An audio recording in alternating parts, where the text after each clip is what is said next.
Sabe quem volta de férias hoje também? O Congresso Nacional Brasileiro. Depois do recesso e ainda sob marcas dos atos do último dia 8, o Congresso retoma hoje os trabalhos com a eleição dos presidentes da Câmara e do Senado. Entre os deputados, Arthur Lira, que conseguiu reunir governo e oposição, é o favorito e deve ser reeleito com folga.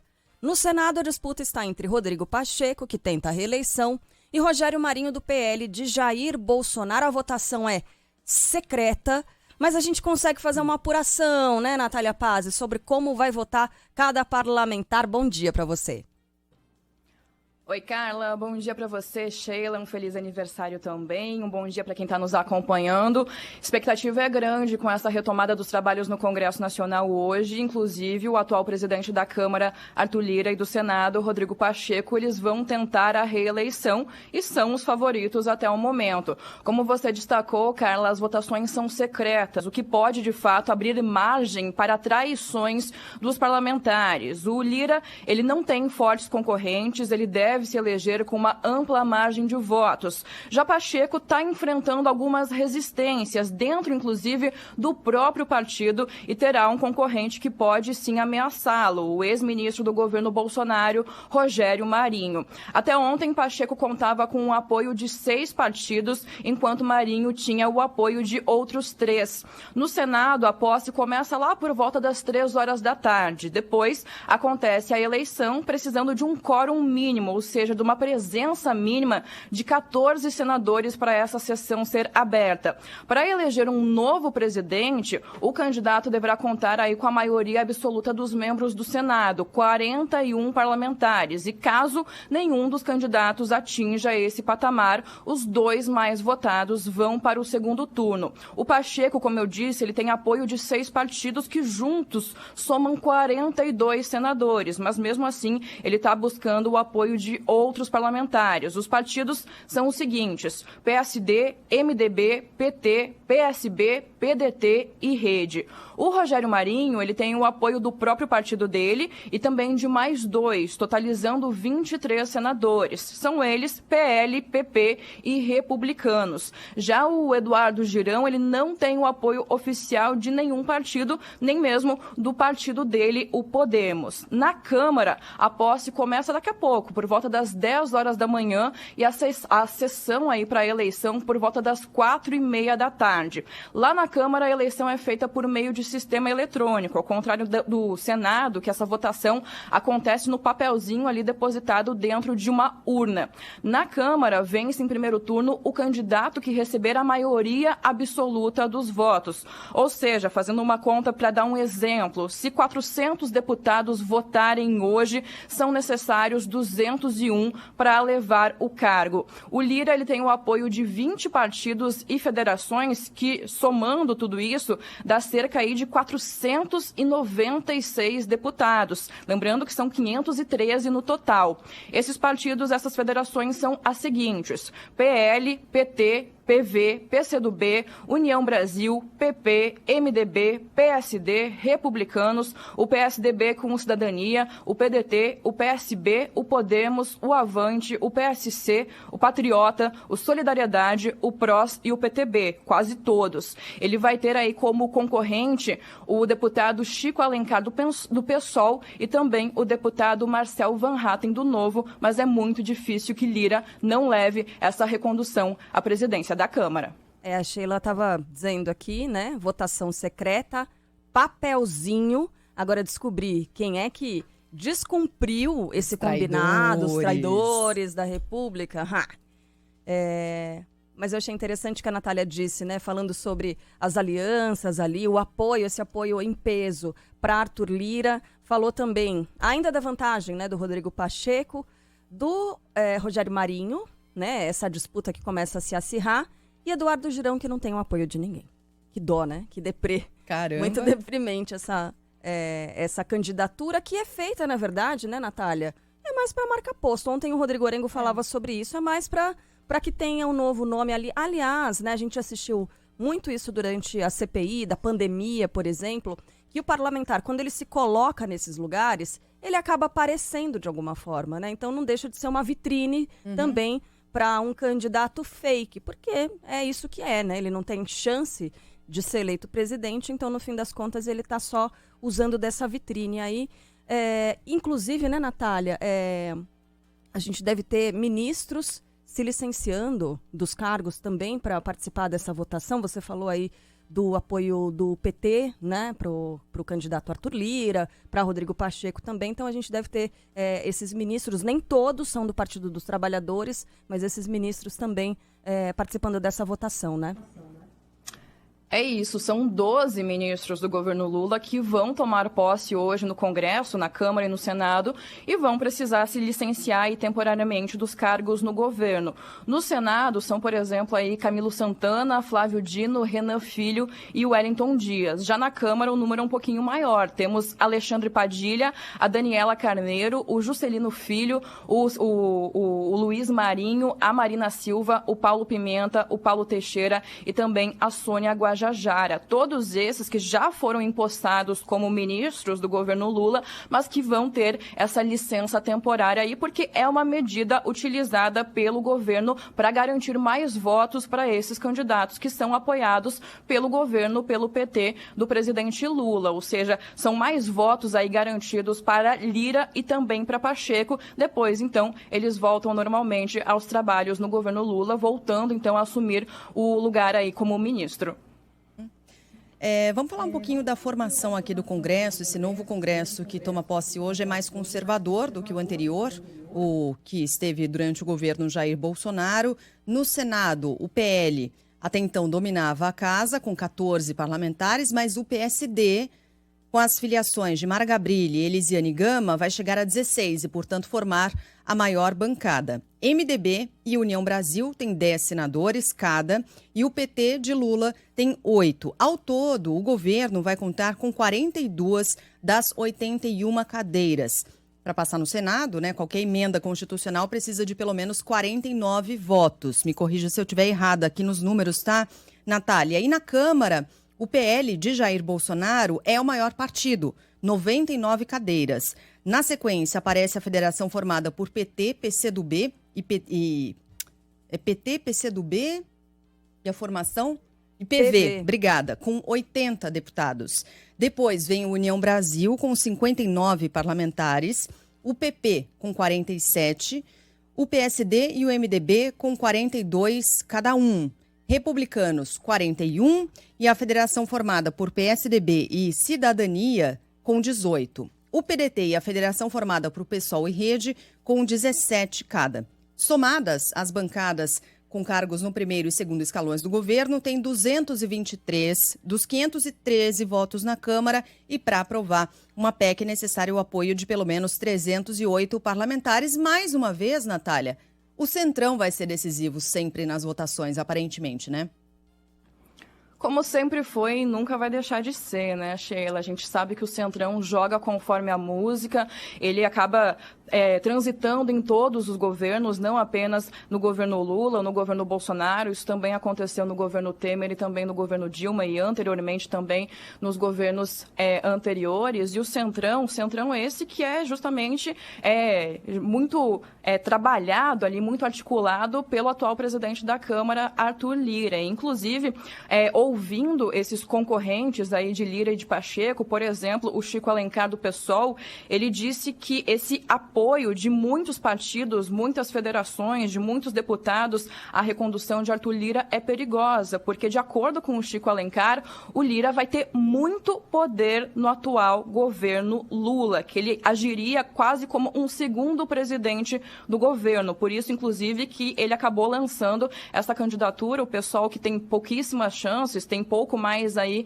de 10 deputados que apoiam a candidatura de Chico Alencar, mas é muito nessa linha que essas candidaturas estão sendo lançadas. Também falando um pouquinho de Rodrigo Pacheco, o Rogério Marinho, do PL, do partido do ex-presidente Jair Bolsonaro, ele vem justamente nessa tentativa de tirar Pacheco, que tem o apoio aí total do governo Lula. Lula, porque eles querem ter o controle do Senado. Inclusive, para a gente imaginar, se o PL assumir a presidência do Senado com o Rogério Marinho, isso vai dificultar muito o governo Lula, porque é muito difícil que pautas prioritárias para o governo petista, para o governo de Lula, consigam passar com facilidade num Senado comandado aí pelo PL de Valdemar Costa Neto, PL do ex-presidente Jair Bolsonaro. Então, por isso que Rodrigo Pacheco também vem correndo nos bastidores para garantir o maior número possível de votos. Ele tem mais ou menos ali 42, são necessários 41, mas a gente fala muito aí sobre essas traições. Para a gente pegar de exemplo, por exemplo, o senador Alessandro Vieira foi um nome que combateu muito o bolsonarismo durante a CPI da pandemia, mas ele acabou anunciando, declarando o voto dele a Rogério Marinho, dizendo que o Senado com Rodrigo Pacheco acabou engavetando muitas pautas, que a Comissão de Constituição e Justiça não votou o que deveria de fato votar. Então, por isso que alguns nomes aí estão correndo para outros candidatos e agora Pacheco tenta garantir a maior margem possível para levar em primeiro turno essa eleição. Natália, um outro ponto que a gente tem que observar também, nesta semana toda, né, é a segurança na esplanada dos ministérios. A gente assistiu no dia 8 de janeiro aquele episódio terrível que vai ficar marcado para a nossa história. A gente aprendeu muito com aquele episódio, a gente sabe o que observar nesse momento para garantir a segurança tanto do patrimônio, né, tanto dos prédios ali, dos 3 poderes, quanto das pessoas também. A gente deve ter segurança reforçada não só hoje, né, na esplanada dos ministérios, a gente deve ter um esquema todo especial nessa semana, né, Natália? E aí com o governo do Distrito Federal voltando a ser o responsável, né, pelas forças de segurança, porque aquela intervenção federal na segurança acabou ontem, né, Natália? Acabou ontem, sim, Sheila, e agora a gente volta, então, a ter um novo secretário de Segurança aqui no Distrito Federal, o Sandro Avelar, que foi um nome batido o martelo ali por parte do governo Lula. A intervenção terminou ontem e hoje, então, o governo aqui do DF, da capital federal, volta a ter o controle sobre as forças de segurança. E essa segurança, ela já foi reforçada na esplanada dos ministérios desde o início da semana, quando a gente teve a visita do chanceler da Alemanha aqui ao presidente Lula. Uma parte da esplanada já estava fechada ali quando desce para o Congresso Nacional, para o Supremo Tribunal Federal, e a esplanada segue fechada, vai continuar inclusive fechada até amanhã, quinta-feira, pelo menos essa é a expectativa. Conta hoje com o policiamento de tropas especializadas, com o trânsito suspenso, e essa região também está sendo e vai continuar sendo monitorada aí com o uso de imagens de câmeras e também de drones, além desse policiamento que está nas ruas aqui da esplanada, na área central, principalmente nesses pontos, como, por exemplo, o Congresso Nacional e também o Supremo Tribunal Federal, para que nada saia aí do controle das forças de segurança, como a gente acompanhou no último dia 8 de janeiro. E a cobertura da imprensa, hein, Natália? Como é que tá? Estão os acessos, né, e toda a organização? Porque depois da posse, claro que a gente teve uma série de entrevistas coletivas que foram concedidas pelos ministros e outras autoridades, mas são os grandes eventos, né, agora do começo desse ano, tanto no Congresso Nacional, quanto também no STF. Daqui a pouquinho a gente fala de STF. Já dá para notar a diferença na cobertura, né, de um governo para o outro, de uma legislatura para outra? Dá sim, Carla, mas inclusive levando em consideração esses atos criminosos do dia 8, até o trabalho da imprensa acabou tendo um reforço de segurança ali também. Antes, em alguns locais, a gente não precisava passar por detector de metal, hoje já precisa, inclusive hoje no Congresso Nacional a gente vai ter que entrar pelo anexo da Câmara dos Deputados, a gente não vai entrar pela chapelaria ou por outra entrada mais principal aí em comparação aos anexos, vai ter que passar por todo um sistema de segurança, detector de metal, tanto nos nossos equipamentos, como também no nosso corpo, né? Passar por essa questão de detector para evitar que a gente carregue qualquer coisa que esteja proibida. A gente tem um credenciamento específico para hoje, independentemente ali do crachá que a gente tem da Câmara e do Senado, tem um específico para hoje, tem um holograma que é necessário também para entrada no plenário da Câmara dos Deputados, agora pela manhã. Então, tudo isso está sendo reforçado para que nada saia do controle das forças de segurança. No Palácio do Planalto, por exemplo, a gente continua sem as vidraças, né? Nem todos os vidros foram recolocados depois dos atos criminosos do dia 8, mas mesmo assim tem todo um controle de quem entra, de quem sai, tem que deixar nome, CPF, então o governo federal está tendo esse cuidado aí com quem está entrando e deixando também as dependências do Executivo. Tá certo. Natália, você volta aqui a conversar com a gente ao longo das próximas horas, havendo novidade também, espaço aberto. Bom trabalho aí em Brasília. Até mais.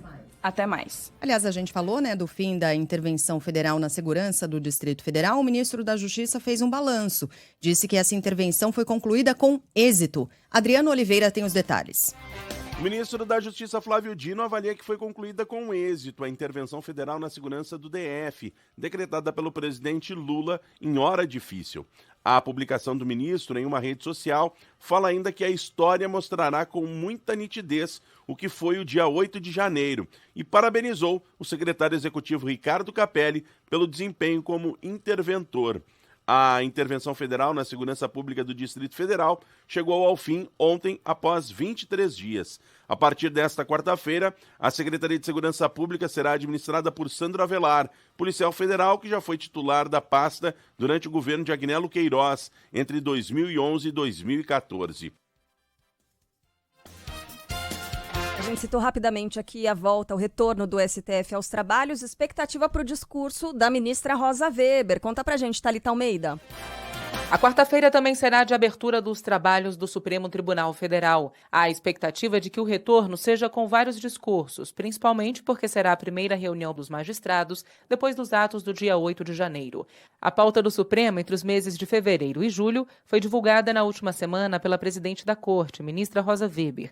A solenidade de abertura do ano judiciário será realizada às 10 da manhã no plenário do STF. No período da tarde ocorrerá a primeira sessão ordinária do ano, a partir das 3, quando os ministros vão analisar processos de tema tributário. Para especialistas consultados pela Band News FM, a reabertura do plenário após os atos desse último dia 8 de janeiro demonstra que a democracia não foi afetada. A gente tem as informações com Augusto Vale.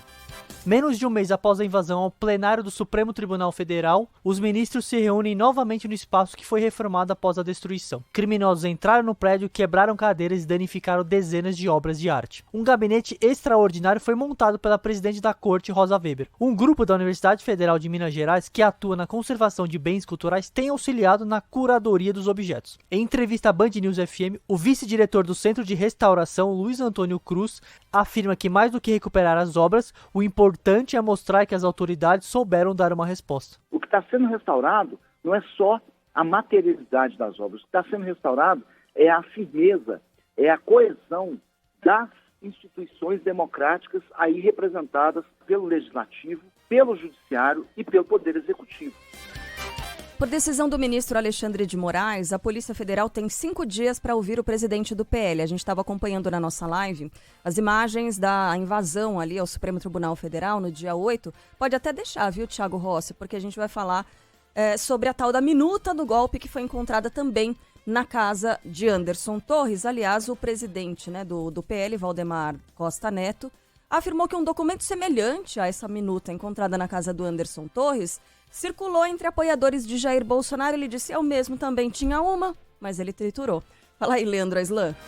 O ministro do Supremo Tribunal Federal, Alexandre de Moraes, autorizou a Polícia Federal a convocar o presidente do PL, Valdemar Costa Neto, para prestar depoimento. Recentemente, Valdemar deu declarações sobre uma suposta destruição de provas de teor golpista e a Polícia Federal quer que ele esclareça as afirmações. Segundo o pedido, Valdemar afirmou que integrantes e interlocutores do governo Jair Bolsonaro tinham textos similares à minuta do golpe, encontrada na casa do ex-ministro da Justiça, Anderson Torres. O documento sugeria a decretação de um estado de defesa no Tribunal Superior Eleitoral para alterar o resultado das eleições que teve a vitória de Luiz Inácio Lula da Silva sobre Jair Bolsonaro.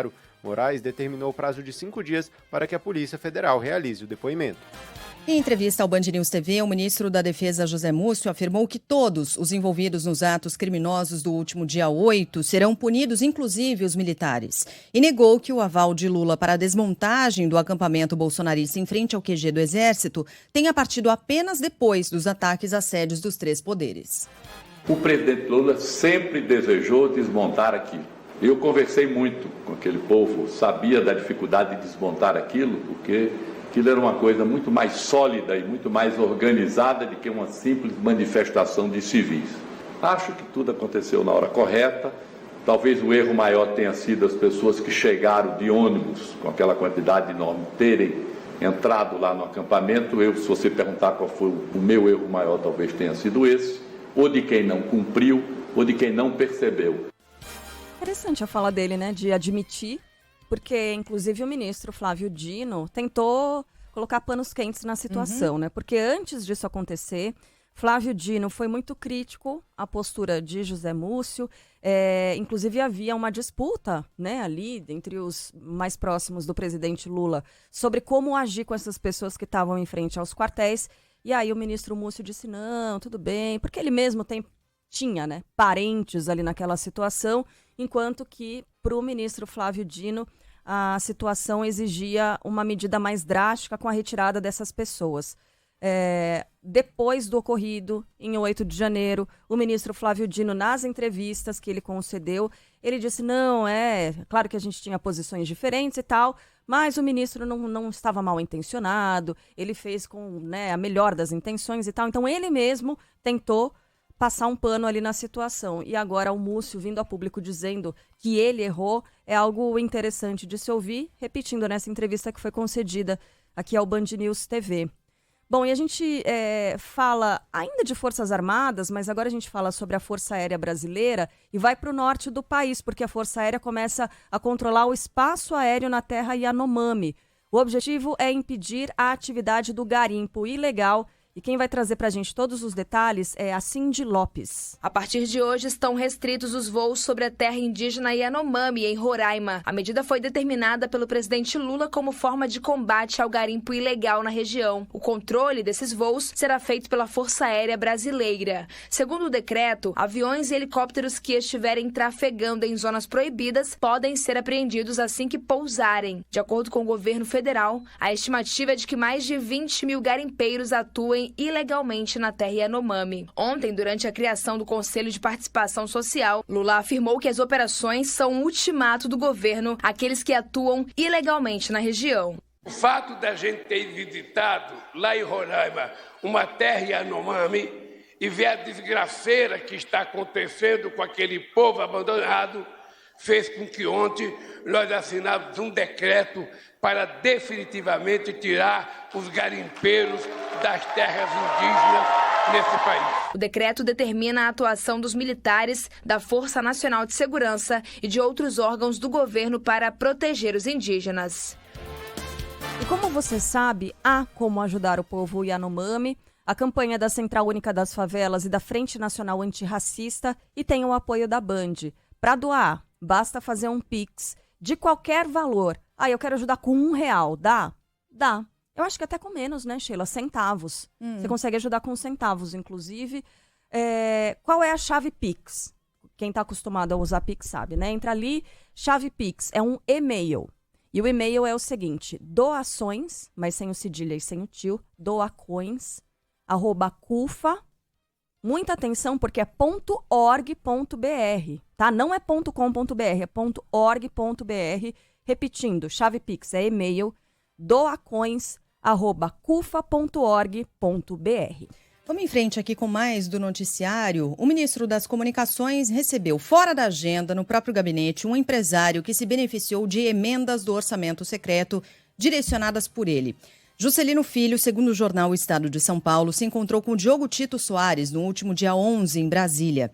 O empresário é tido como sócio oculto da Mubarak Construções, que em 2020 obteve R$2.900.000 em contratos firmados com a prefeitura de Vitorino Freire, cidade que é comandada pela irmã de Juscelino Filho, Luana Rezende, a mesma que recebeu R$5 milhões para a construção de uma estrada que passa pela fazenda da família. Questionado, Diogo Tito disse ser amigo de infância do ministro e pediu que o Estadão não divulgasse a informação para não prejudicar os seus negócios. Juscelino Filho, por sua vez, afirmou que as emendas do relator são instrumentos legítimos que beneficiaram diversas comunidades do Maranhão. Ele não explicou por que omitiu esse encontro da agenda. Na Justiça Eleitoral, o ministro é acusado de apresentar dados falsos de voos de helicóptero feitos na campanha de 2022. As viagens, que são 23 no total, foram pagas com dinheiro do fundo eleitoral e custaram R$385 mil. O novo penduricalho, que vai beneficiar procuradores em férias, de licença, recesso ou afastados para atuar em associações de classe, foi aprovado em pouco mais de 1 minuto pelo Conselho Nacional do Ministério Público. O benefício vai pagar até R$11 mil a mais. Nossa, que benefício, de vez em quando vem isso, não, é por mês, tá? R$11 mil a mais nos rendimentos. E foi criado sob a alegação de excesso de trabalho no fim do ano passado. Sem qualquer posição contrária, a resolução foi votada no dia 19 de dezembro, na última sessão de 2022, do Conselho Nacional do Ministério Público, presidida pelo Corregedor Nacional do Ministério Público, Oswaldo de Albuquerque. Que apresenta a proposta de resolução que regulamenta a aplicação das leis 1393, 3093, 3095, recomendação 91, no âmbito do Ministério Público da União e da outras providências, na qual é solicitada a dispensa dos prazos regimentais. Posição apresentada, havendo quórum, algum óbice à dispensa dos prazos, apresentado também a proposta de resolução com dispensa dos prazos. Eu submeto à apreciação do colegiado. Há alguma objeção? Não havendo objeção, estou por aprovada a resolução no âmbito do Ministério Público da União e da outras providências. Na prática, mesmo sem dar expediente, os membros do Ministério Público Federal, que já tem 60 dias de férias por ano, você tem quantos dias, ouvinte da Band News? No máximo 30, né? Isso porque a gente estava falando, né, recentemente dos novos contratos, reforma trabalhista, tem muita gente atuando como PJ. E em muitos contratos, o PJ ele tem esse período de licença remunerada. Ele consegue tirar férias recebendo o valor do salário, ok. Mas tem muito PJ que não, né? Não tem nenhum período de descanso remunerado. Ele ganha pelo que ele trabalha e só. Então, nesse exemplo aqui que a gente está trazendo, né, nessa notícia dos procuradores do Ministério Público, eles já têm 60 dias de férias por ano e poderão ganhar um adicional de 33%. Esse novo penduricalho prevê 1 dia de descanso para cada 3 dias de trabalho ou o pagamento em dinheiro. Será que tem algum procurador ouvindo a gente agora e está com vontade de subir e apertar os nossos pescoços, Sheila? É possível. Se tiver, sinto muito, porque a gente tem que inserir o que está acontecendo no Ministério Público na realidade brasileira. É isso, não é o que a gente observa em nenhuma outra situação do mercado de trabalho, na iniciativa privada. Nem entre os servidores, né? Nem dentro. Olha, é impressionante. Como você disse, nem na iniciativa privada, nem se você considerar a inflação dos últimos 4 anos. 33%. Nem assim. Porque você tem aí índices de inflação próximo dos 5% em 2019, em 2020, daí 21, 10% de inflação, em 2022 perto de 5%. Nem assim, nem considerando isso, a gente está falando de 33%. É sim escandaloso. Me desculpem os procuradores, membros do Ministério Público, é escandaloso diante da realidade brasileira. Por falar em algo também escandaloso, o Sada Cruzeiro afasta o jogador Wallace depois de o atleta incitar a violência contra o presidente Lula. E aí repercutiu demais, pegou muito mal e o atacante foi às redes sociais para pedir desculpa. A Luciana Viana está com a gente ao vivo, direto de BH, vai contar essa história se você não acompanhou aí as repercussões e o fato em si ao longo do dia de ontem. Lu, conta pra gente, bom dia, seja bem-vinda. Muito obrigada, bom dia meninas, feliz aniversário Sheila. Obrigada, Lu. Exatamente como você disse, o jogador de vôlei do Sada Cruzeiro, o Wallace, está afastado do clube e por tempo indeterminado, isso porque ele questionou os seguidores, ele tem mais de 360 mil seguidores só em uma das redes sociais dele, e ele questionava os seguidores sobre a possibilidade de atirar contra o presidente Lula. Essa postagem em uma rede social, então, gerou repercussões negativas, diversas autoridades nacionais ainda se manifestando sobre o assunto. Pouco tempo depois, após a repercussão, o Wallace apagou a publicação. O Comitê Olímpico Brasileiro chamou de inaceitável a declaração do jogador, que já defendeu a seleção masculina de vôlei, e encaminhou uma representação ao Conselho de Ética da entidade. A Secretaria de Comunicação Social da Presidência da República também acionou a Advocacia Geral da União para que sejam tomadas as devidas providências. O Wallace pediu desculpas, né, num vídeo que ele postou na sequência. Vamos acompanhar esse vídeo?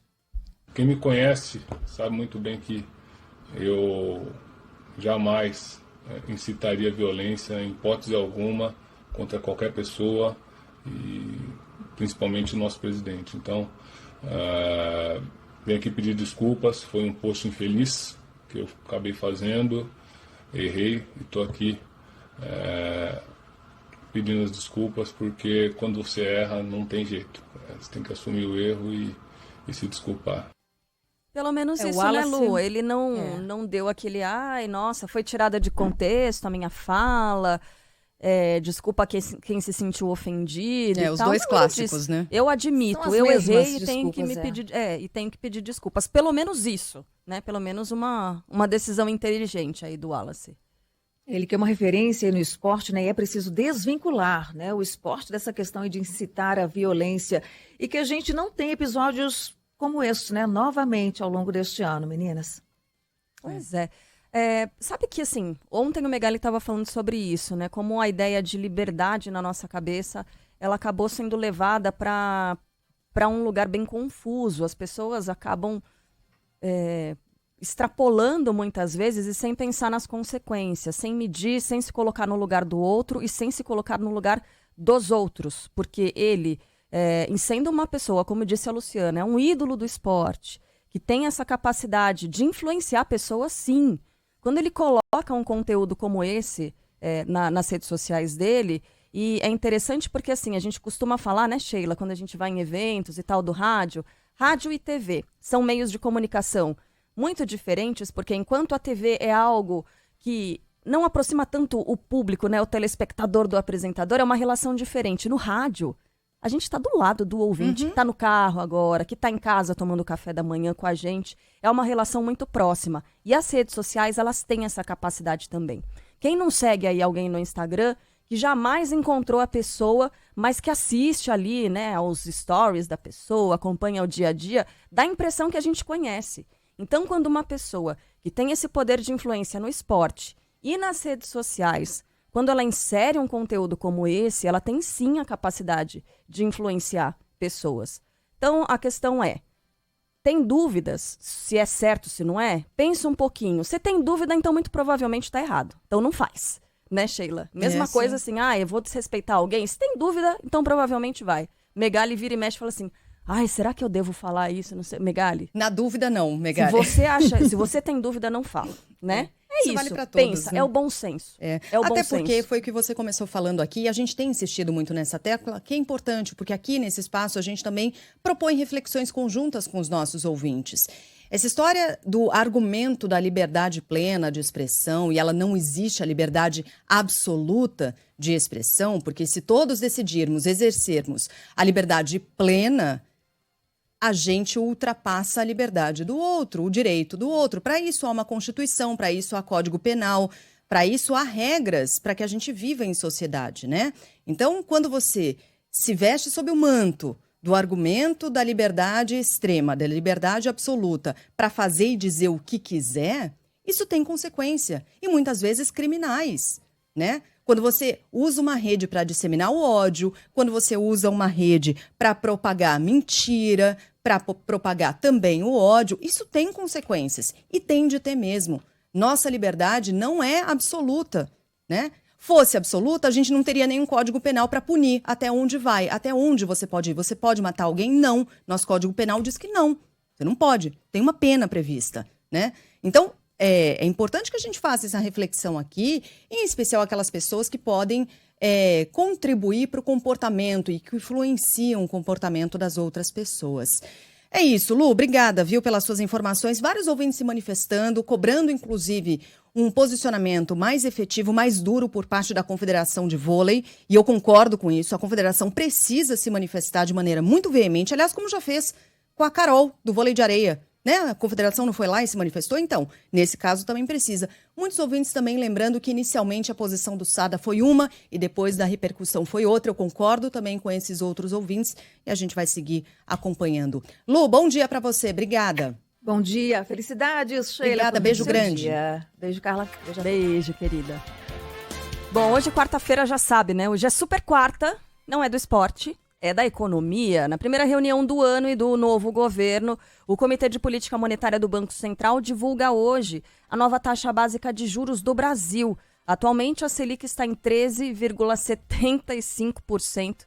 O que diria o ex-vice-presidente José Alencar?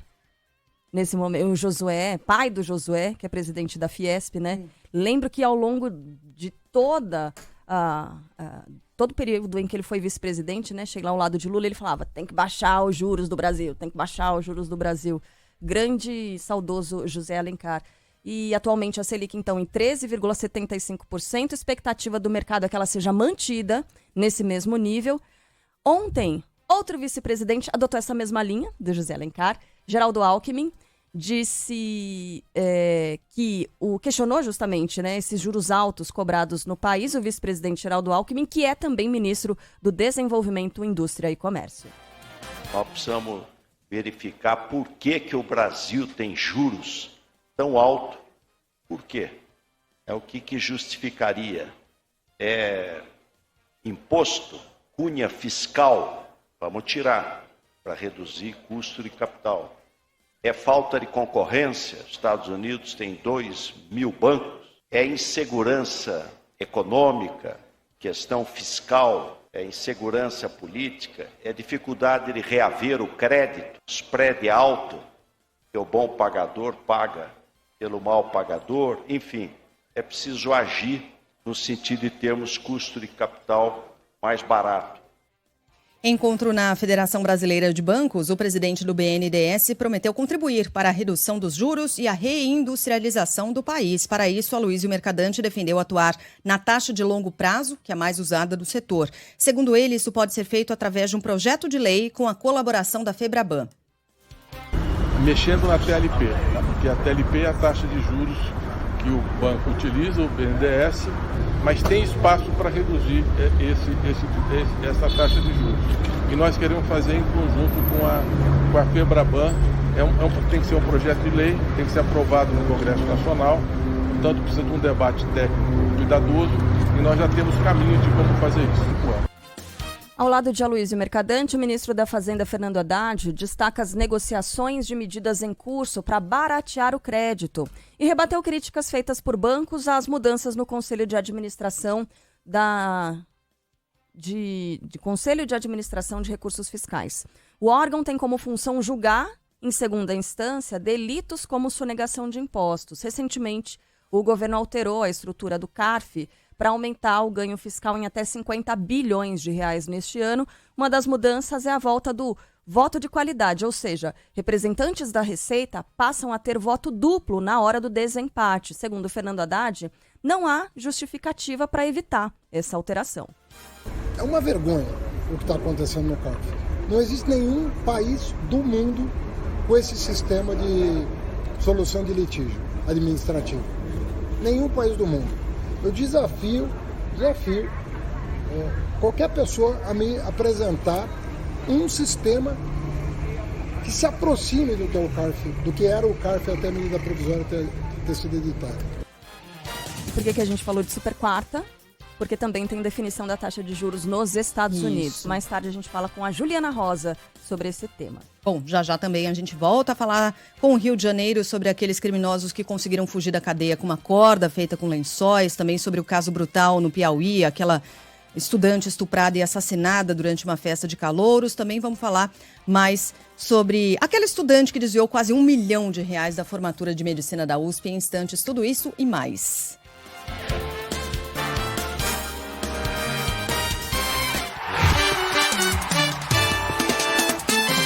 Futebol, com Milton Neves. Oferecimento Casa do Construtor. Aluguel de equipamentos. Ligue 0800 200 0217. Sicredi. Conheça a primeira instituição financeira cooperativa do Brasil. Sicredi. Gente que coopera, cresce. E Hotel Terras Altas. Lazer, diversão e gastronomia. Pertinho de você.